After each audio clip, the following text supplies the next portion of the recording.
What's up guys, my name is Chris from Vo-Gus Prospecting. If you're new to the channel, a big warm welcome, and if you're an old moldy hat like this one, welcome back. Today I'm out with the high bank up processing some flood gravels, and the idea of this is to reach the bedrock so we can hopefully find some of the tasty surprises that floods sometimes leave. Now traditionally flood gravel is very poor in gold. It will only have flood gold, which is at the moment about 1 speck per pan, and normally I'd tell you to walk away from it except for the fact that it's close to bedrock, and that means that the flood had a chance to stratify the gravel or put the heaviest things to the bottom and the lightest things to the top.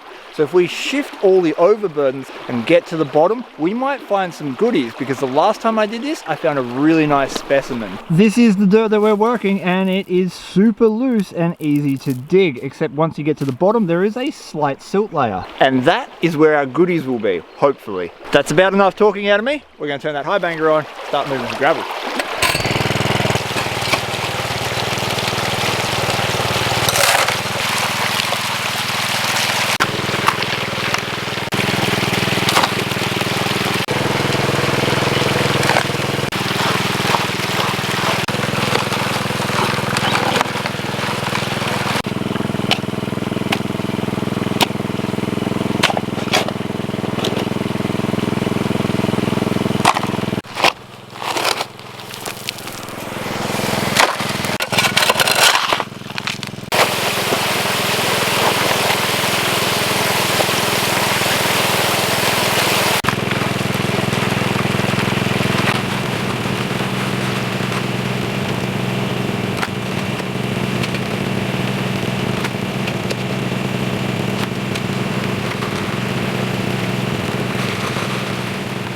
I have cleared off a little bit of the overburden, and we're starting to get down into some more clay-like dirt. And this is where we're hoping the flood gold has ended up settling.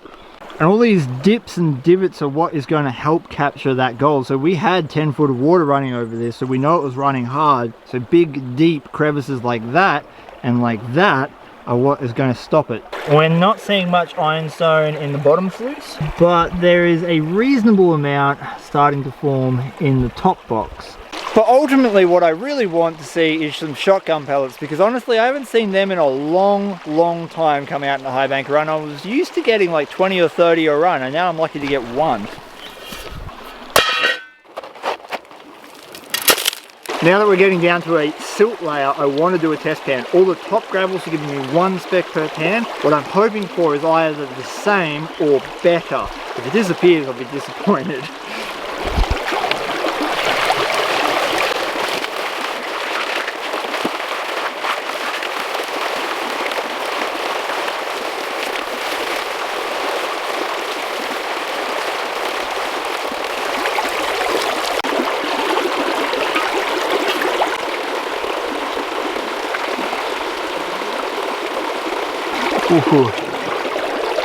Alright, this stuff is absolutely minuscule. We've got 1, 2, 3 nano chips off a nano dot. They're not nano dots, they're chips off a nano dot. 3 chips off a nano dot is not great, but that is not what we're here for. We're looking for the anomaly, just like we got the last time I was in this spot and we found that beautiful specimen. We're hoping for the same. We've only just started, so I'm going to throw the high banker on and we're going to keep digging and see, hopefully we'll get something pretty.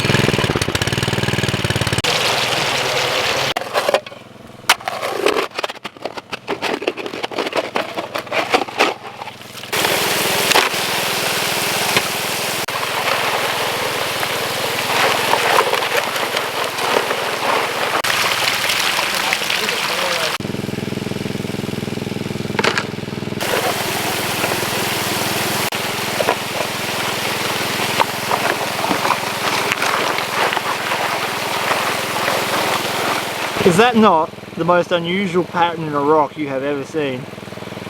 That is bizarre. Super cool.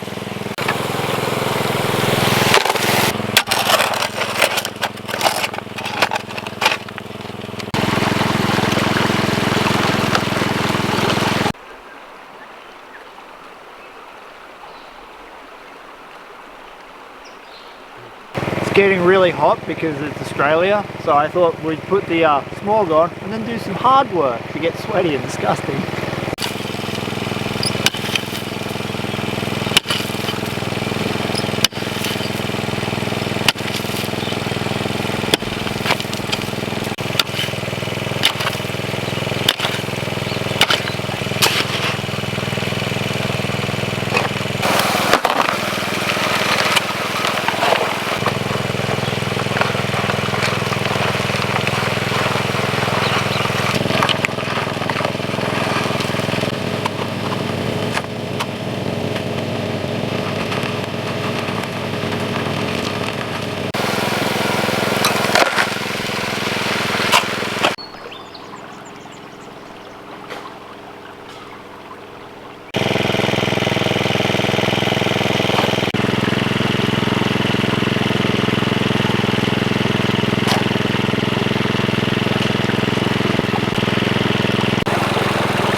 So a lot of people ask me about tailings and discharging back into the creek.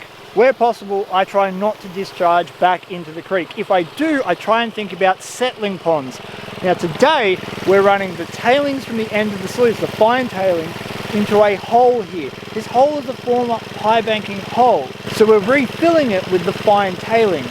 In Victoria at the moment, I have been unable to find any reference to a law that says you can't discharge back into the creek.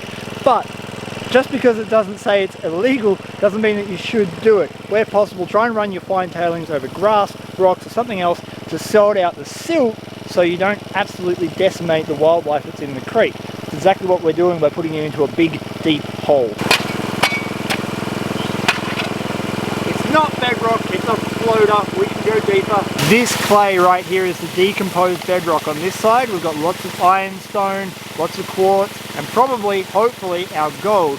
And on this side it's smooth, so we know that most of the gold is going to settle out on this side. So when you're working clay, if it doesn't have rock in it like this, and it just looks smooth like this stuff isn't worth working. Just take this stuff.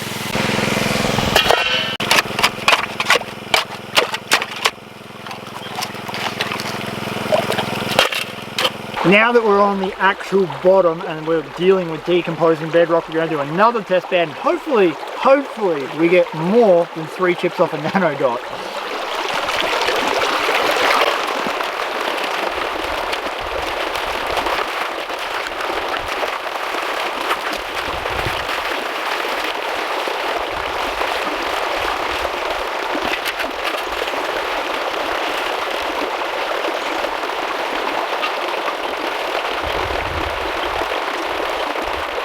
I'm not feeling very lucky. Hardly any black sand. I don't even think we got any gold. We got one tiny gemstone and that was it, not even a piece of gold.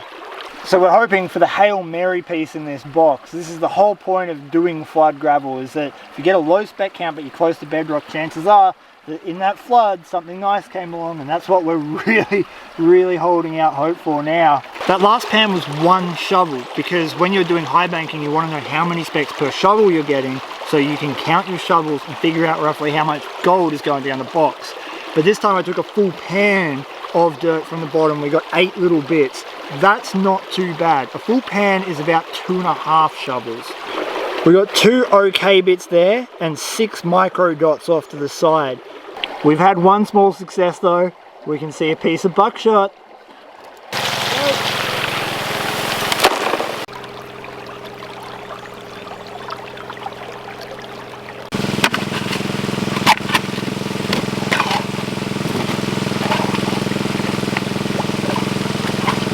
It is getting very hot, which is surprising because it's early spring.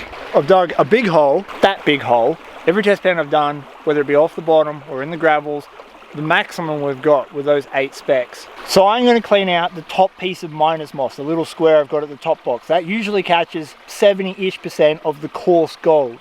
If there's a good showing of colour in it, I'll keep digging. If there's not very much, we might have wasted our time.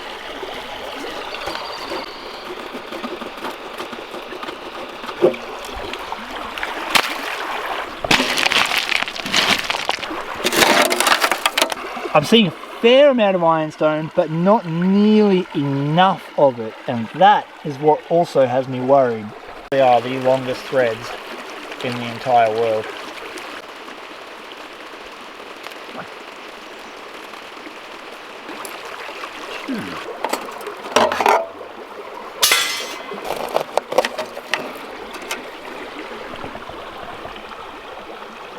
I can't see a sausage.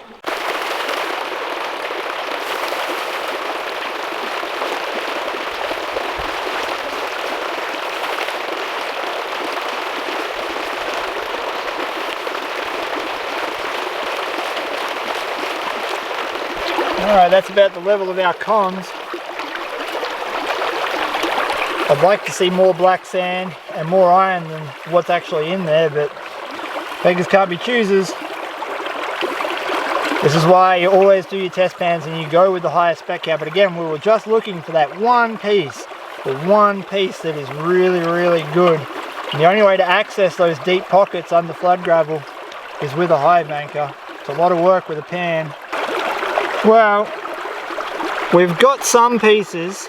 They're a little bit coarser. Most of it's that ultra fine stuff. The flood gold like this usually isn't caught in that top piece of moss. So I'm expecting that we'll see most of that gold in the main matting. This sort of gold isn't bad considering we're getting one speck per pan on the top, but the only way we're going to know is to take it all home and clean it up properly. Right before I show you the full cleanup from my sluice, I wanted to remind you that I have hats and t-shirts in my new merch shop available in the description below, and there's 10% off for you if you use the code THANKYOU2020. This is the gold I high banked out of that flood gravel next to a Clash Guitars pick and a fluorescent Stegosaurus for a bit of scale.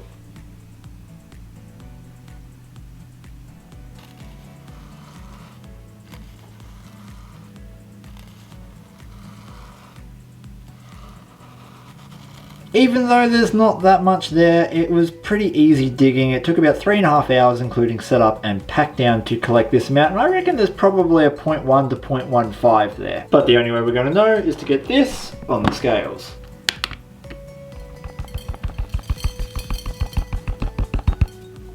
If we break 0.1, it will have been a good day. 0.14. 0.15. 0.15 is worth $12.74 Australian at the time of filming, which means I earned around $3.50 an hour, which might be good in some places, but it's not so great in Australia. The thing is though, this type of prospecting is more like gambling. We know that the biggest, heaviest pieces of gold usually get caught in the fastest sections of water, and those places are usually devoid of all the other indicators such as ironstone and flour gold. And whilst we struck out on this hole just downstream, not 20 meters away, we pulled out almost a 1 gram specimen. This rock here is about 90% gold with a little bit of quartz running through it. And these are the pieces that we're chasing when we do this kind of work. Zoe and I have only just started receiving some of the packages from the United States and Canada for the grizzly mail segment sent back in August. So if you haven't seen yours on any of the past grizzly mail segments, it's probably still coming. So if you'd like to send something into the channel, either for Grizzly's Memorial, for me to have a look at, just a letter to say g'day, that is where you can send it. I've also got some pretty exciting news coming up on Patreon for my next giveaway. It should be a really, really good one, as well as launching my next competition on Vo-Gus prospecting that is free for anyone to enter. They are all coming up very soon. If you don't want to miss out on that stuff, please consider hitting the subscribe button and the bell on the bottom corner so you don't miss any of my future videos on treasure hunting and gold prospecting. That brings us to the end of this episode. Thank you so much for watching. I hope you did enjoy it, and remember to like that smash button, give this video a share to spread the gold fever, and until next time, give your dog a scratch behind the ears for me. Peace, and I am out. Hello.